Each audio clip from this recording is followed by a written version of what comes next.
Bangladeshi model অভিনেত্রী শান্তা পাল, সেই শান্তা পালের ঘনিষ্ঠ সৌমিক দত্ত, তাকে এবার পুলিশ জালে তুলল। কিন্তু কে এই সৌমিক দত্ত, কোথা থেকে তাকে গ্রেপ্তার করা হলো, তার বিরুদ্ধে অভিযোগই বা কি?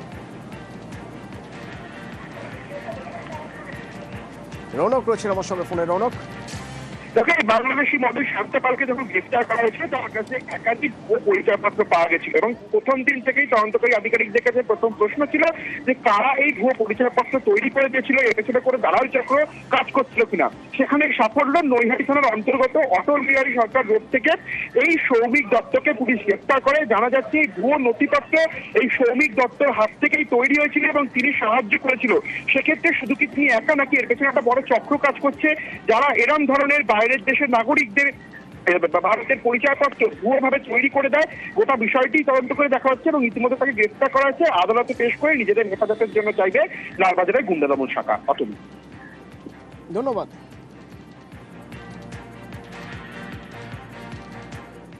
আজকের দোকান মানে 2-3 দিন ধরে দোকান বন্ধ।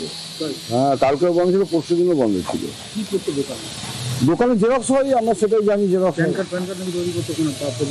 সেটা আমি বলতে পারবো না, তবে কাস্টমার অনেক আসতো জেরক্স ফেরক্সের জন্য, এটাই জানি।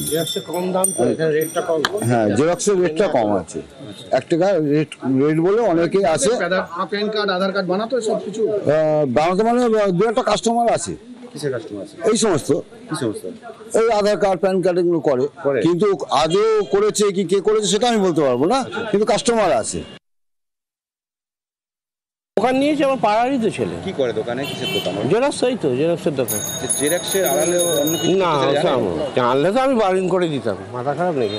কি মনে হচ্ছে এরকম ধরনের কাজ করতে পারে ছেলেটার মনে হয়? না না না, ও খুব হেল্পফুল ছেলে, লোকে যে যা বলে করে, দৌড়ঝাপ করে।